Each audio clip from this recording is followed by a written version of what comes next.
welcome. Welcome to Yav.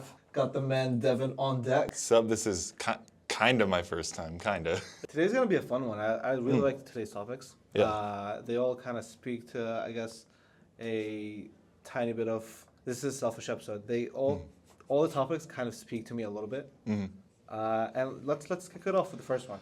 Yeah. 7-Eleven. Yes. Now, 7-Eleven. You need to come to New Zealand. Please. I'll start there. Please. I went to Australia in 2023, and I tried a Slurpee for the first time. My God. Right, man. My God, dude. Yeah. Different. Right, it changes you. Changes your chemistry. Yeah, February 2023 was like the start of New Abdel, honestly. Like, I think my frontal lobe developed like right away. Yeah. I didn't need to, I don't even need to hit 25 anymore. I was just like, boom. No, it just thump. Yeah. Just yep. Fair enough. So they've collaborated with Live Nation. The Do I get a tour company or yeah, tour like a ticketing business? live, yeah, Yeah. ticketing event thing. And they're bringing back 2000s emo bands. We're talking, who we got? Who was it? Limp Bizkit, Yes, yep. Blink-182, Nice. Weezer, Panic at the Disco. Nice. And they're doing like Slurpee-themed activations for each of these brands, which is crazy. So imagine. Really? Ooh, Yeah. nice. So imagine like you're walking into this like festival thing, and you see like a Weezer Slurpee. That is sick. I think, dude, That'd be fun. that would be fun. Yeah. And like, if you're a diehard fan, firstly, you're gonna interact with the activation. Secondly, that's like the easiest walk in the park for the audience to like record stuff. Because like, Yeah. these like in-person activations are so underrated. I feel like these days. Like just yesterday, and I'm not actually making this up. I was walking opposite of the local supermarket, and there was like a shelf in the middle of the road, like on the side of the road, that had like, is it jam? The word is jam, like fruit jams and stuff, like preservatives and stuff. Yeah. And it was just chilling on the side of the road. And like I went there, well. I took a photo of it, I chucked it on my Instagram story, and then people were like, "Oh, what is this? Who is this?" And this is a person with like 150 followers on Instagram. Right. So just yeah. imagine that, but a music festival with thousands of people pulling it off. Just sitting there. Yeah, honestly, Yeah. it is crazy. Yeah, I think that's pretty cool, and I feel like it gets me thinking about like the whole nostalgia thing, because like I know like for the last, it feels weird to me because like for the last decade I know there was a lot, especially in like music, a lot of like 80s nostalgia, and then touches of 90s as well, in fashion as well. But then it's like, I don't know what it is. It feels like in the last year, maybe two, that it's 2000s nostalgia now, and it's weird to me because I grew up in the 2000s. I'm a 98 baby, so like this is so bizarre. Like makes those crow's feet feel a little more prominent. Time flies, Yeah. It's actually scary because sometimes it takes these like events and stuff for you to like actually like have this like wake up call of like, damn, it's been, I don't know, like the 2000s was almost more than 20 years ago now. Like that is insane. That's scary. But it's cool. Like some of those bands are still so relevant. Like, have you listened to any of those guys? I've listened to like one Weezer song. I'll be real. Fair. I'm a shit poser. I used to have a Weezer T-shirt, but then Nice. I would always lose the allegations of like, oh, name 3 songs. Yeah. I wouldn't. Are you big on Weezer? Are you big on Blink-182? Not like I know a few of their songs. I'm not like massive on them.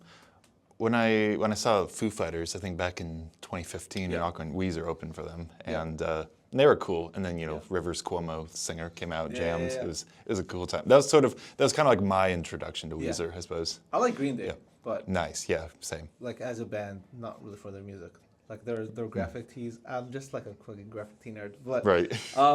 I think this is really interesting because 7-Eleven, basically, they're not just doing the activation. They're doing a really big baller move. They're sponsoring the whole festival. So the festival is called what the hell is it called? I don't. I saw something. We were young or something, right? Oh yeah, it is the When We Were Young festival. Okay. So yeah. The thing is already nostalgic, like by name. So yeah, there you go. 7-Eleven is sponsoring When We Were Young festival. And this is a really good move. Not only are they sponsoring it by having a little activation, they're sponsoring it by having the naming rights of the like actual festival. So it's yeah. like it's 7-Eleven's when we were young festival. It's not just when we were young festival. Yeah. So imagine it's like 7-Eleven's Rolling Loud or blah blah blah. It's a big move. I hope it pans out well for them. Honestly, like, because Yeah. if for those that don't know, a lot of 7-Elevens have been closing over the last couple of years. 7-Eleven as Yeah. a business has been declining. Yeah. I mean, shit, you could argue that 7-Eleven is nostalgic, actually. Yeah. Well, I think there's a point to be made because 7-Eleven's more of an American thing, and Yeah.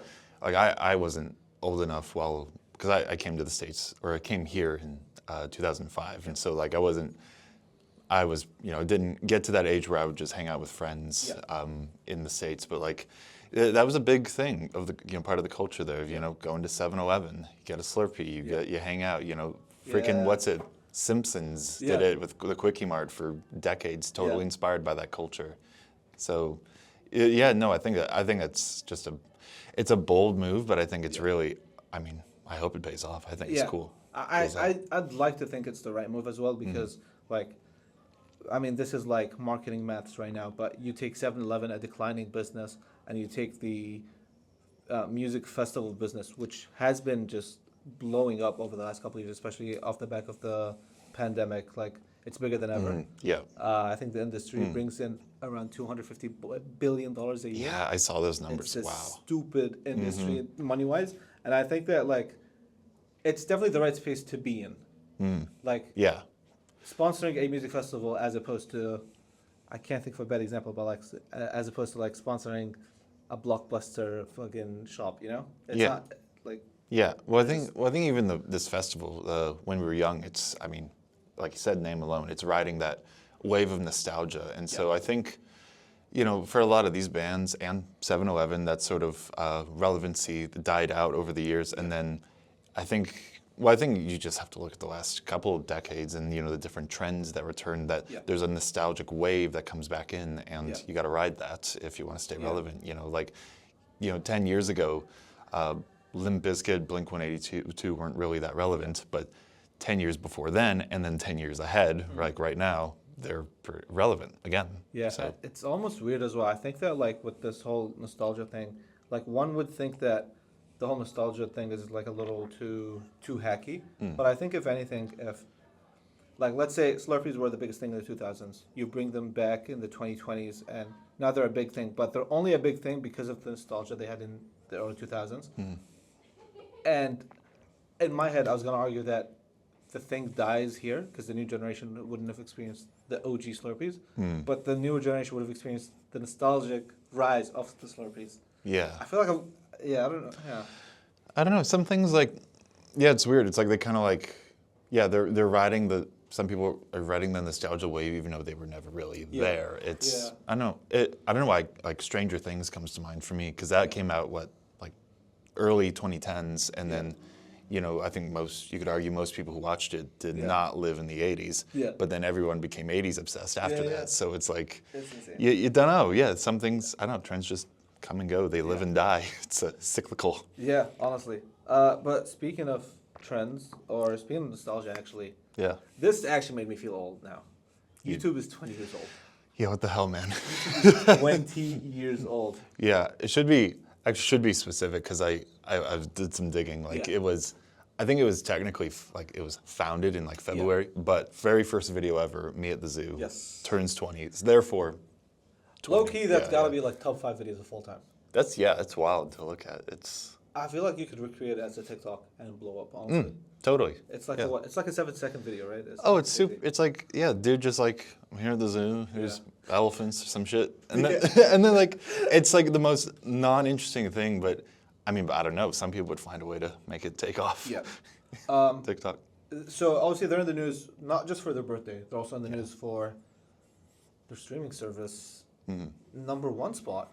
What the fuck was that? Was actually like shocking news to me. Yeah, that's YouTube is the #1 streaming service in the world right now. Yeah. See, I didn't even think about that. Like, cause I go home and I always pull up YouTube on the TV. Yeah. I got what's it, the Chromecast. I use that, and to me, it's just like, I just want to watch, just gonna watch YouTube videos, but it's a bigger screen. So blah. It didn't occur to me that like now these days, more people use YouTube on their TV than their phones or their laptops. Like, I remember reading that in the little article you got there. I'm like, whoa, like that blew me away. But like, Yeah. I'm like actually in like almost shock or disbelief that like in my head Netflix is a bigger thing than YouTube Of course. or like Amazon streaming or like these like Hulu or like just name blank streaming service. In my head, it's always had more not prestige, just a bigger influence than YouTube. YouTube's always Yeah. felt like the thing you watch at your lunch break for 20 minutes, try to pass time. But then if you just do that every day, before and even after work, no wonder it becomes the number one streaming service. Yeah.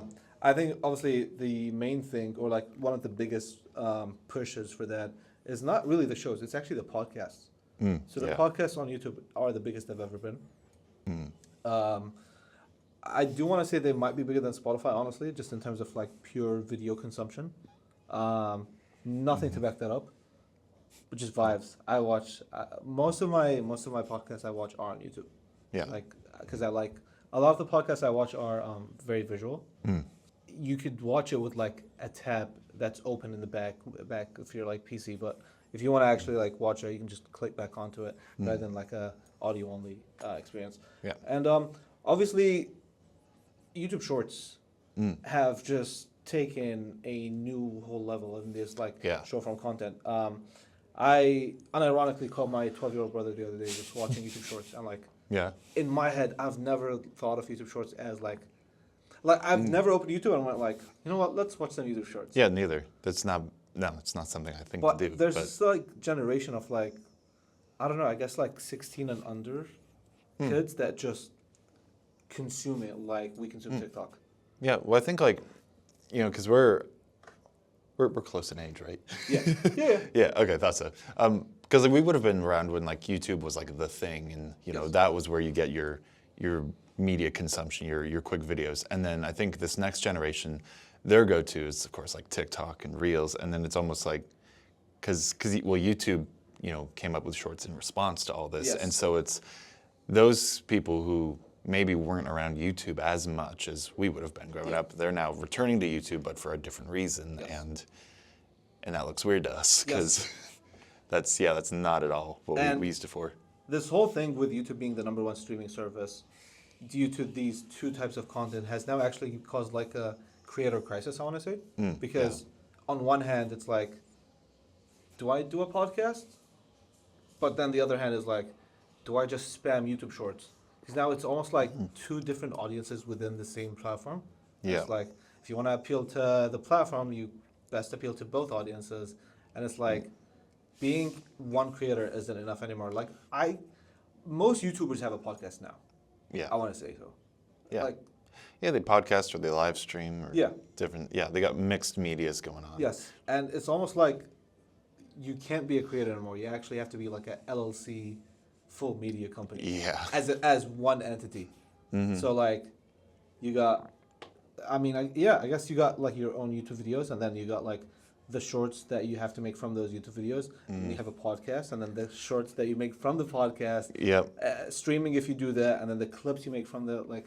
Yeah. Everything is just. Everything's interconnected. The shorts themselves are supposed to help elevate your longer form content, Yeah. and it's like your longer form content's meant to be better at retaining people, but you can't get people till you do the short form, and Yes. then It's crazy. messy. This number fucked me up when I read it. It was podcasts are actually taken like a massive strides on YouTube. So it says 400 million plus podcast hours are watched per month on YouTube TV. Wow. 400 million. Yo, I can't. Crazy. I can't count to 24, bro. That's crazy. But like, it's insane to Man. think that like that YouTube started as a platform of sharing videos to people. Like, Yeah. no one was posting videos on YouTube to gain an audience. It was, Yeah. I need to send you this video. YouTube just happened to be the medium. Yeah. Well, do you? Maybe this will show your age. Do you know what YouTube's like original motto was? Do you remember it? No. Broadcast yourself. Okay, no, Yeah. yeah. So that's, and then I felt like that was more emblematic of what Yes. original early YouTube's about. Because literally, it was because at the time it was this big video platform, and it's like, hey, you could to that 2005 audience, it was you could practically be on TV, but you do it yourself, Yes. and it's like wow, and Yeah.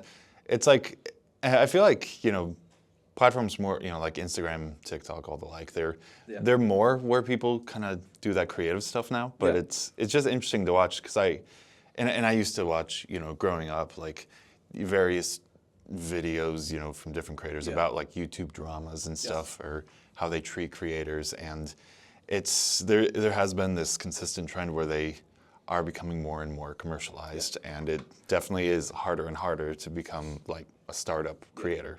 Well, okay. While we're on the topic of YouTube, let me ask you this: Who's your YouTube Mount Rushmore? Oh my God. It's got to be four creators. Oh, can they be like, are these like the biggest of all time or my personal Your bigs? Ooh. Your Mount Rushmore. Devin's Mount Rushmore. Oh for gosh, YouTube. this is putting me on the spot. This might reveal a bit about me. I don't Let's know. hear it, man. Let's hear it. I'm a Markiplier guy. Okay. Jacksepticeye, Okay. Game Grumps. I don't know what that is. They're great. Okay. They're Game Grumps. Yep. And I'm gonna check my. So you're big on like let's. gamers on YouTube. Yeah, like Let's Players. Okay. I'm gonna say. Who was that guy that used to make like songs, like parody songs from these games? Oh. Toby something. Oh. Toby. Toby something or other. Tobuscus? Oh yeah, Tobuscus. Yeah, he was a Minecraft YouTuber, yeah, wasn't he? yeah. Something. Happy Wheels gameplay, the whole nine. Who you got? Oh, I gotta do Vsauce. Vsauce. Okay. Yes. Okay, that's a solid list. So you got Markiplier, Jacksepticeye, Game Grumps and Vsauce. Mine would probably show my age because mine goes. Well, I mean, the first one has to like. I'm thinking in terms of like iconic YouTubers throughout my YouTube experience. So I got Smosh. Nice. I Yeah. got PewDiePie. I got Onage Pranks. This guy that used to do like the prank calls with Yes. different accents. I remember that. Yeah. Yeah, he'd definitely get canceled if he still makes videos today. Yeah. And honestly, I think Speed. Speed. Yeah. Because he's fully exclusive live streaming on YouTube, and I think that like Oh. Speed or Mr. Beast actually. Yeah. No, I mean those are definitely like who I named was more for me. Like I know Speed, Yeah. Mr. Beast definitely way Yeah, yeah. bigger, more impactful. But Yeah. yeah. Fair enough. Okay, moving on from Yeah. Speed, an entertainer, to another entertainer. Yeah. Entertainer of the year last year, some would say. Yes. K. Dot, Yep. Kung Fu Kenny. Kendrick Lamar. Yes. He's in the news. He just went on tour. I think his tour just started. Yeah. I forget.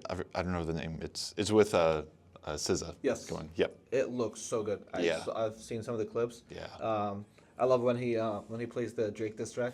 When the part Yeah. where it goes like boom, it's like fireworks and stuff. Like Oh, which track is it? the Was it is the it Not Like Us or Euphoria? bomb? Is it? Oh no the Oh, is that with Future and Metro Boomin where he goes. Oh, like that. Yeah. fuck Yes. the big three. It's just Yes. and Yes. boom. Boom. And then when he says that, it's fucking the whole fucking stage lights up. Kendrick Lamar, Yes. Gatorade, it's a thing. He is thirsty. Kendrick Lamar is the first rapper to feature on a Gatorade ad. Yep. Bro is breaking records left, right, and center. He's paving the way, some would say. With the campaign titled "Lose More, Win More," and by that, it's basically just like the more effort you put in, like losing fluids. You're losing sweat. Yeah. Yeah. And Fluid sounds crazy. yeah. You don't never know that. Yeah, I'm not that far off. Yeah, it's just Yeah, I watched the ad for that. That was, it's bloody cool. It's I wonder where like, do you have an idea like why they like kind of lean in his direction? Because I'm like massive Kendrick fan myself, but I'm I think it looks cool, but even I'm kind of like, why Kendrick with these athletes? What's Yeah. Well, I think Kendrick just like superseded his like rapper title. I think like this doesn't happen often where like some of these figures are just more than their profession. So like Kendrick isn't really a rapper anymore. He's like a superstar. And obviously this is going off the back of the not so distant Super Bowl halftime performance. True, Which happened to be the most viewed one. And it's just like he's like red hot right now. Yeah. So any brand that can get their hands on him, I think like they're winning. Even if like even if you don't think of Kendrick Lamar, you don't think of Gatorade, like just that association now, like Kendrick Lamar is like the objective. He's the objective definition of like a winner. Or like Yeah, well, yeah, he's had a a golden boy right now. He's him right he's now. had this last year has been incredible for him. Yeah. And I find it so crazy, like just broadly speaking for him, because it's like, I mean, because it all started because he kicked off this beef, you know, he threw the first punch, but then it's like, you'd think, you know, especially with how hostile it got at some points, at least you know, verbally. Yeah. You'd think they'd, you know, brands might want to separate themselves from the controversy or how intense things got, but then, you know, Grammys, Grammy sweep, Super Bowl, everything was like working in his favor. It's definitely like a new precedent, I think, and I really like the ad because it ties into Kendrick Lamar's like story, or like his whole MO. Like his whole MO is like sacrifice or like acknowledging the pain that you endured during the process or like you have endured in the past, and it's really cool because like when I think of and I've only seen like one or two ever, but like some of the Powerade ads or like some of the Prime ads, they're always like 20 calories, something milligrams of sodium, blah blah blah. But like really, no one actually buys the product because of the features like that. People buy into stories, and I really think Gatorade nailed it. It's a fucking home run with Kendrick Lamar. Obviously, that goes without saying.